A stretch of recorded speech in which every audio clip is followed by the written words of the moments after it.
Hi, this is Micornus Phokane, the leader and the founder of Church Governance Solutions. Today, I want to speak about how do you keep your church stable? How do you afford to make your church stable? And this is some tips that we want to speak about and the nuggets that I think they will help. Because many churches we see, they have become very unstable and the membership fluctuates a lot.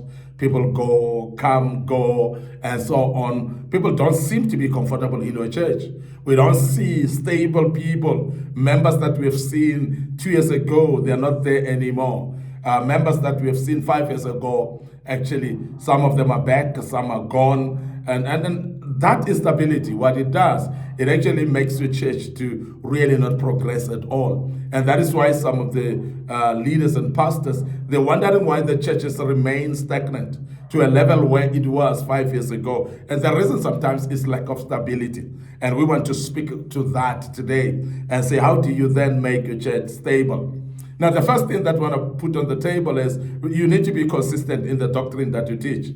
You need to be consistent. Remember, the doctrine is a set of beliefs that are biblical in nature, that are consistent with the Bible. And what you teach should be consistent.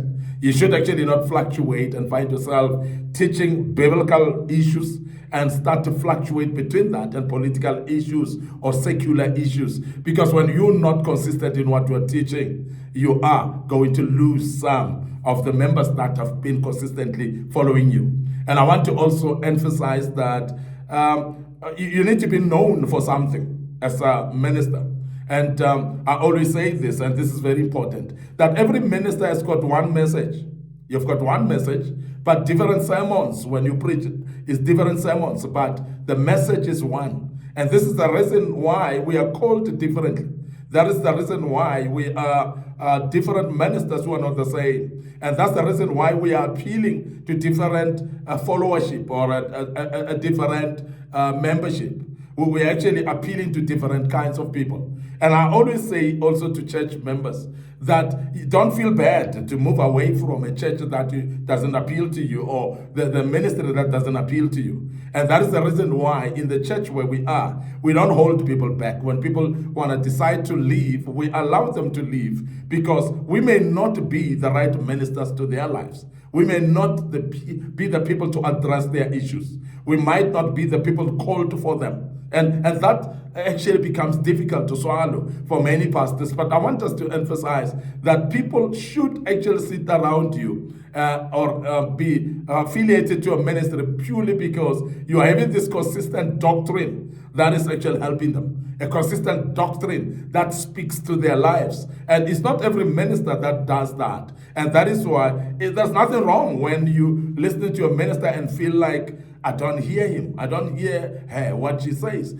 And this is a person that when I'm sitting under their ministry, I just cannot actually comprehend what they're saying. And there's nothing wrong about that. And the reason is because we are crafted differently. And also, remember that our purposes and assignments are different. So therefore, we are able to sit under certain ministries that are consistently teaching a particular doctrine that is more appealing to us. And this is very important that if you want to make your church stable as a pastor, be consistent with the doctrine that you're teaching. And secondly, you need to be consistent in your vision as well, because we have seen pastors fluctuating on their vision. Every day they're introducing, every year actually, they introduce a new vision, which is not relevant to exactly what it was last year.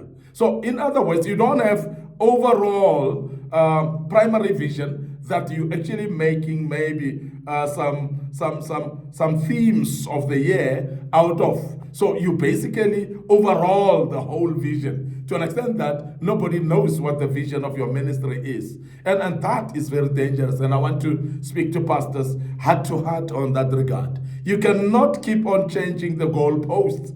You cannot keep on changing the vision and announcing a new vision every year, because that confuses the people, because many people affiliate to a church based on your vision. Because when your vision is actually speaking to their own visions or their own assignments, they can stay there because they know that they're serving God through your ministry. So the resonation of visions and assignments is very important, because people stay in your ministry because your vision resonates with their vision. Your vision resonates with their assignments that God has put upon them. And therefore the church becomes stable because you're having this group of people that have their own callings resonating with your calling, and that makes that to be more stable. So stability therefore is brought by that resonation, and that's very important for us to mention that.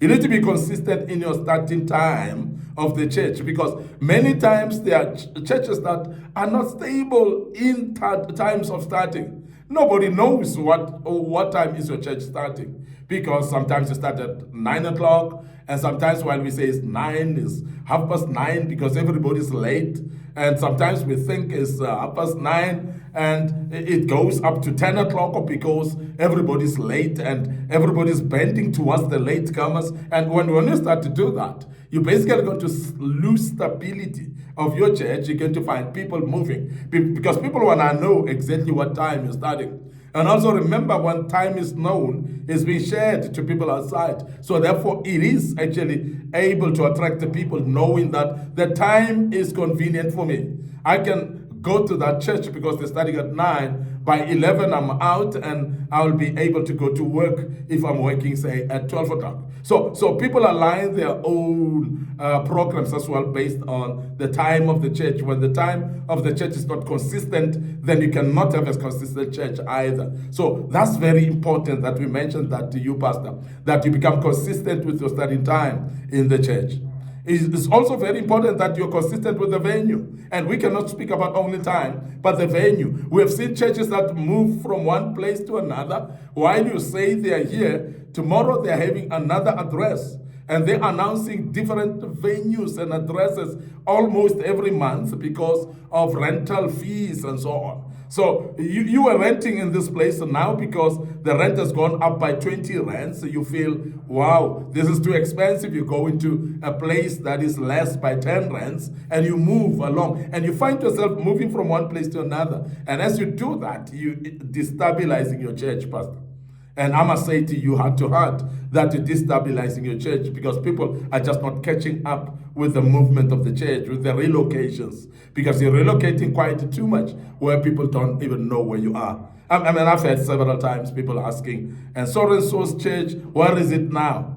Because last time I saw it, it was in such and such a place. And that's a bad reputation when people start to ask questions like that. Because they realize the movement that you have is just a bit too much. And therefore, it is actually confusing them. At the end of the day, people don't even know where you are. And that becomes very unstable. And particularly because when you move to a new place, then you're starting afresh. Because you're not having members there and you're having people that are coming as new members now. The old members would have not moved maybe with you at this particular time. So you're having old members still stuck to the old place because that's the place that they know. And there are those that miss up announcements as well, by the way. And they may have missed the announcement that you are relocating. And they still come into the same venue where they thought you are. And you're not there. And they think, wow, this pastor has given up ministry. Maybe as backsliding, or maybe has actually just given up on a ministry. So those type of things, people are actually having them in their minds, and be careful of that, Pastor. Avoid changing preachers every Sunday unless you are following a church program. So this is something that's very important as well, because many people are following a certain line of preaching. And when you as a pastor preaches, the people are there because of you generally. And therefore, please don't change pastors or preachers every Sunday, because also what you're doing there, you're actually not allowing a space of flowing in a series of teachings that are completed. Because when you start a certain teaching generally, and if it's you ministering over some few Sundays, it is going to help you to build up on a certain teaching until you finish it. Because you can't touch and go all the time. You can't hit and run all the time and preach on one single sermon. That's not actually conclusive. And when you start, you should actually go through a series of teaching that actually builds from the foundations phase until the roofing of these particular teachings. That's very important as well. So the consistency on preachers is very important. So therefore, it's very important that you consistently preach yourself, unless if you are not there, you're not well, and so on. But other than that, when you actually put in some few people to preach, let it be far and there apart. It should not be just consistently that you rotating people, because you may be touching topics that you're not finishing. Now, keep consistent the praise worship team as well. So we need those faces, the same faces as well. And if I come to a church and this praise and worship team today, next week Sunday is another one, the following Sunday is another one, and it doesn't keep consistency as well of the running of the praise and worship team. Remember, in our lesson where we teach about praise and worship teams, we always say a praise and worship team should be in line with the vision of the church.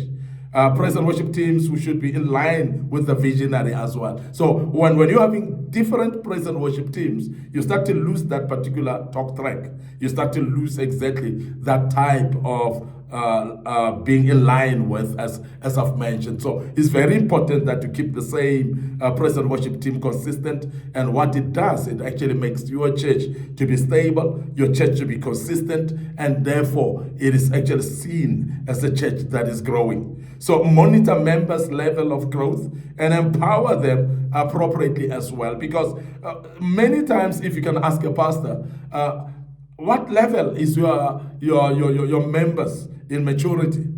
Many pastors don't even know. And that's the reason when guest speakers come, they ask you about the level of the maturity of your church, because they want to pitch their sermons to a certain level or to a level that is suited for those people. So that question, you'll forever get it. And that question is a very important question, because a guest speaker who's astute about what they are teaching or preaching, they would love to know the level actually of the maturity of your church, so that the pitching of their preaching should be actually in sync with your particular church. And that's very important to find out that, because you don't just come as a guest speaker to a church and pitch. You are preaching very high to a level where it cannot actually be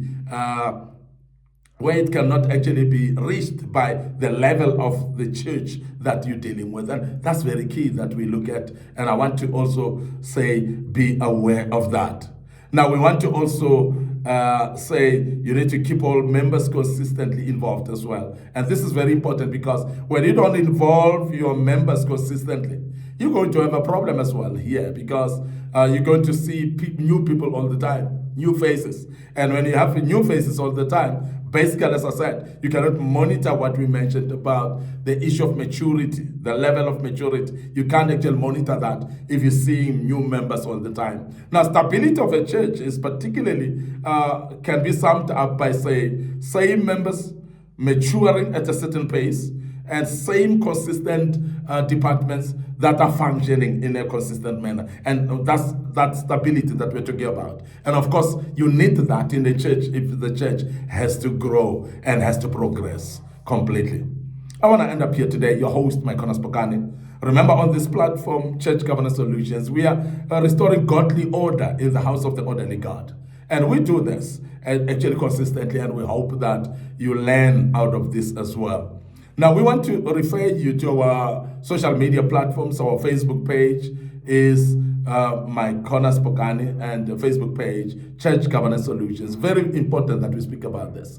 And it's very key as well that we basically align ourselves to this particular social media platform. So remember, our TikTok account as well is under Micornus Phokane, so make sure that you follow us there. And also, I want to also mention that our YouTube channel is under Young Men Empowerment Forum, so please subscribe to our YouTube channel. Make sure that you do also follow us there, and the good Lord will bless you. Our Instagram as well under Micornus Phokane, so that is a platform. Please share these platforms with your loved ones, your family members, your friends, and it could be also your colleagues at work, and they might actually need to hear this. May the good Lord bless you, and until we meet again with another topic, allow us to check out right here as a cheers for now.